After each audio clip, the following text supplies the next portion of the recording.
My name is Lorraine Whitaker. I was once the kind of mother who believed love could fix anything. I believed it when I worked late nights at the diner to pay for my son's braces. I believed it when I stitched his Halloween costumes by hand and cheered from the sidelines at every school play. And I still believed it, even when I was sitting across from him at my kitchen table, listening to him tell me I wasn't welcome at his wedding. His name is Nathan Whitaker, my only child, the one I raised alone after his father left. He came by one afternoon, dressed sharply in a fitted blazer, smelling of cologne that didn't suit him. He didn't even touch the tea I brewed or the almond cookies he once begged for as a boy. Instead, he sat stiffly on the edge of my couch and said the words like they were a mercy. "I think it's better if you don't come to the wedding." He said it with a straight face. No stutter, no hesitation, just a rehearsed line from a play I wasn't invited to. I didn't cry. Not then. I looked at him, the man I once rocked to sleep, and wondered when my son became a stranger. What Nathan didn't know, what his fiancée Sierra certainly didn't care to ask, was that yes, I was dying. The scarf around my head wasn't for style, but behind my tired eyes, I was still his mother. And I was hiding a secret, one they would never see coming. That day, I let them smile for the camera, let them toast and pose and preen. And then I took everything back. I wasn't always this fragile woman wrapped in scars and soft sweaters.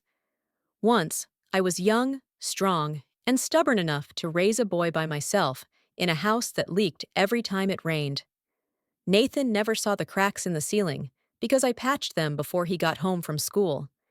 He never knew the lights went out for 3 nights in a row because I used candles and called it an adventure.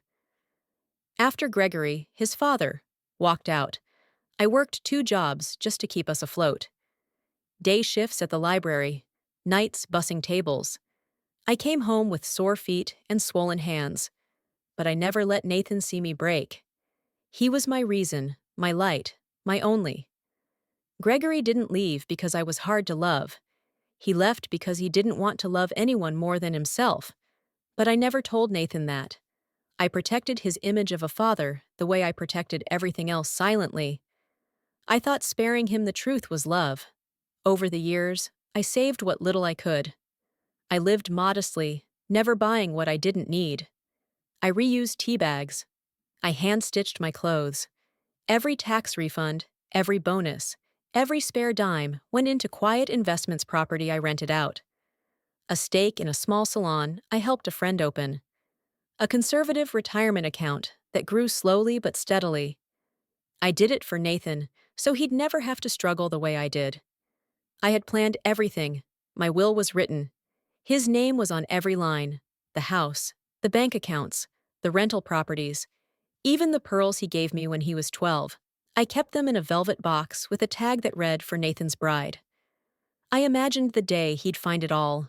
Maybe after I passed. Maybe he'd cry. Maybe he'd whisper, "Thank you, Mom," and finally understand just how much I gave him. That was the dream. But dreams are fragile things, and that dream died the moment he looked me in the eye and said, "Sierra and I are going for a modern aesthetic.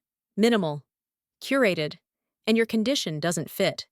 In that moment, I didn't feel hurt. I felt clarity.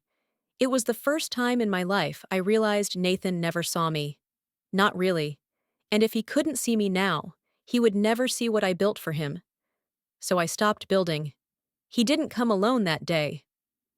15 minutes after Nathan dropped the line about me not fitting the aesthetic, Sierra walked through my front door like she owned the place. She didn't knock, didn't smile, just scanned my living room like she was flipping through a magazine, judging each item for whether it deserved to exist. "So this is where you live," she said.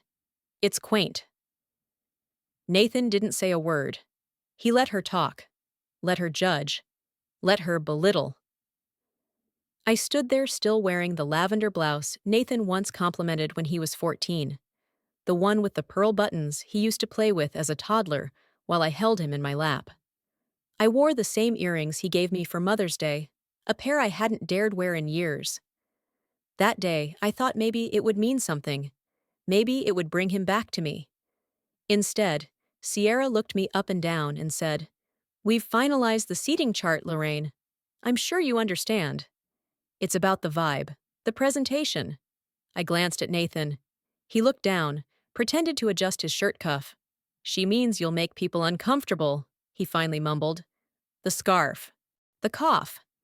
It might upset some guests." There it was. The truth.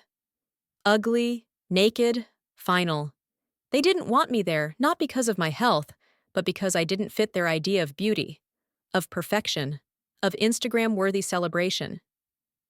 "I just want to see my son get married," I said quietly. "I can sit in the back. I don't need attention." Sierra's smile was all teeth and no soul. "We can FaceTime you in." FaceTime. For the woman who raised him.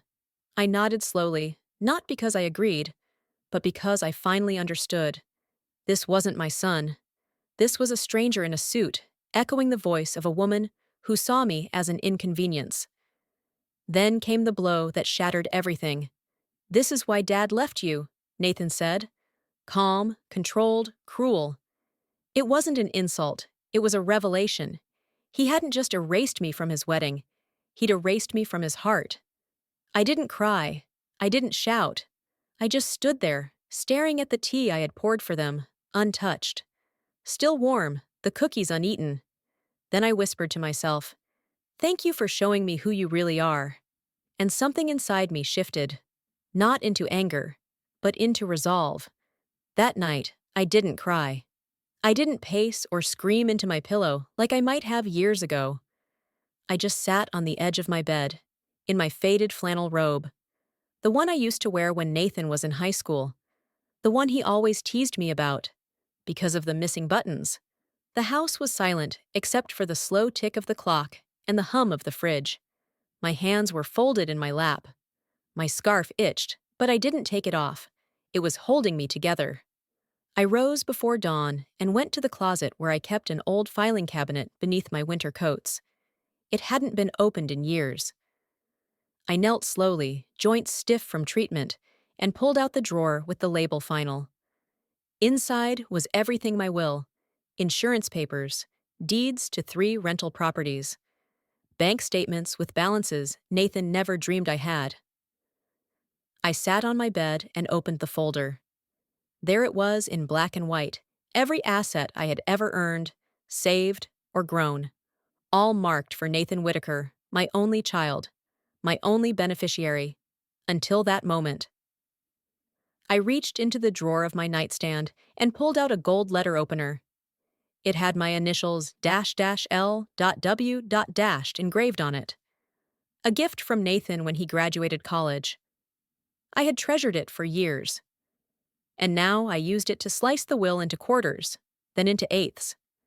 When I finished, I felt lighter, like I had opened a window in a room that had been suffocating me. I called my friend Vivian Clark later that morning. Vivian wasn't just my oldest friend, she was also my lawyer.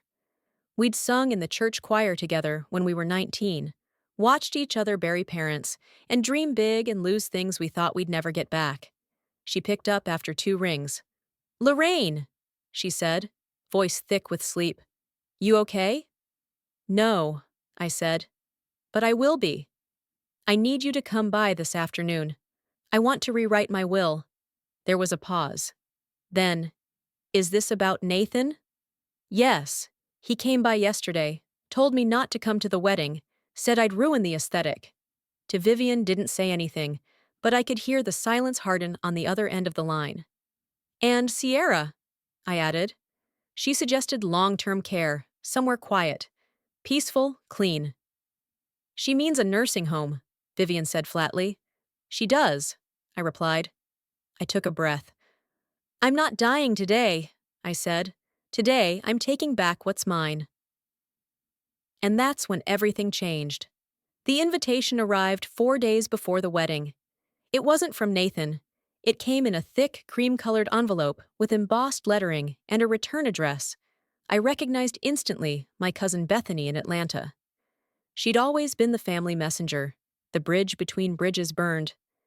Inside was a glossy photo of Nathan and Sierra, standing beneath a white arch draped in roses.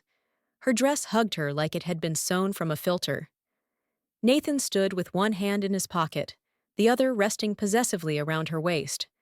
They looked perfect, polished, cold. The card read, "We would love for you to join us in celebrating the union of Nathan Whitaker and Sierra Monroe.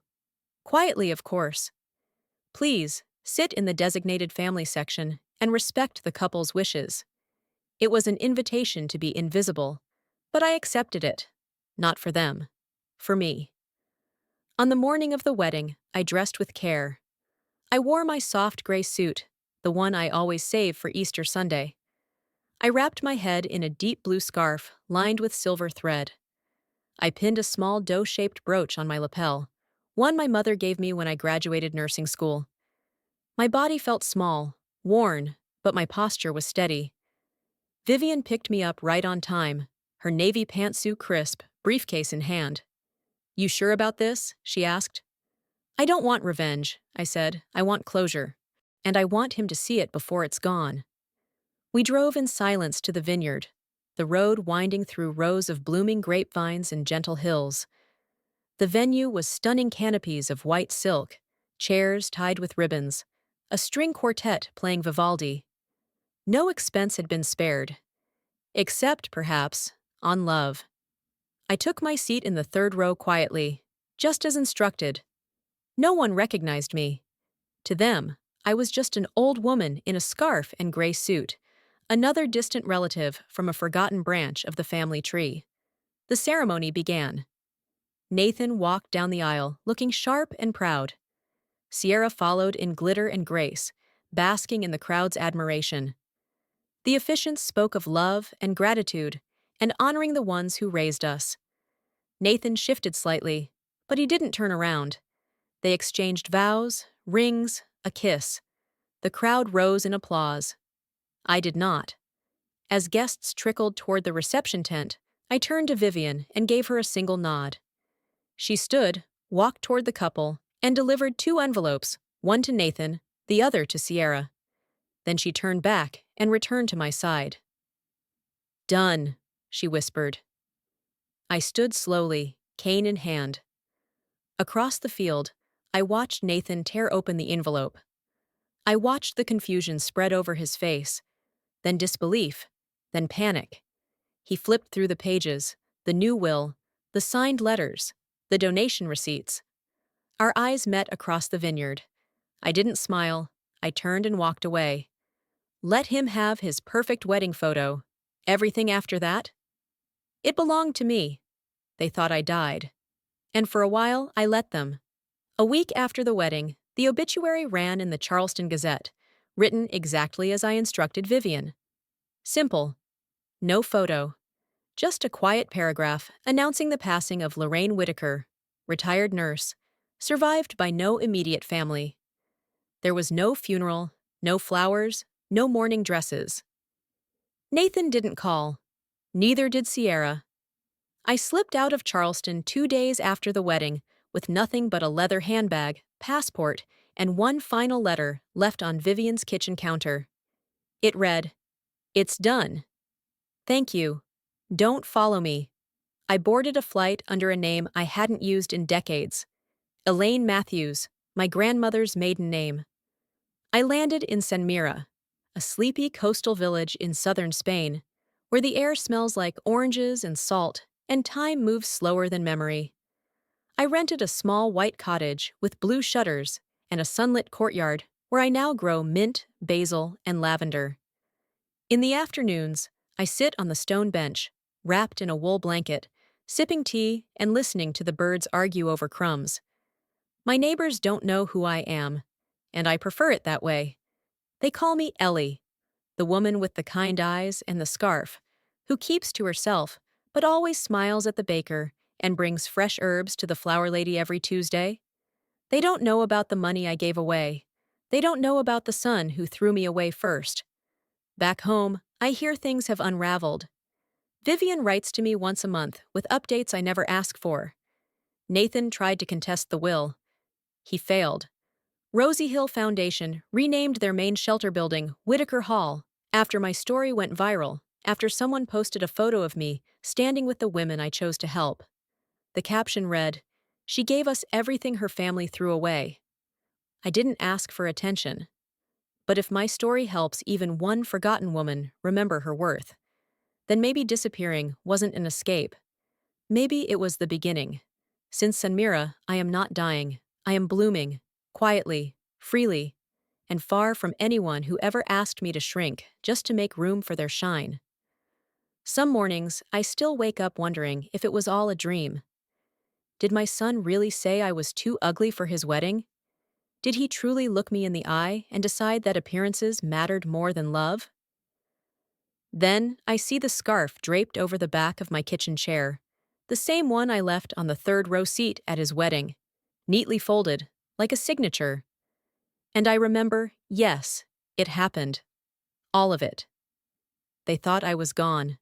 They mourned me in public, praised me in half-hearted toasts, and moved on with their lives until they realized I had written the final chapter without them.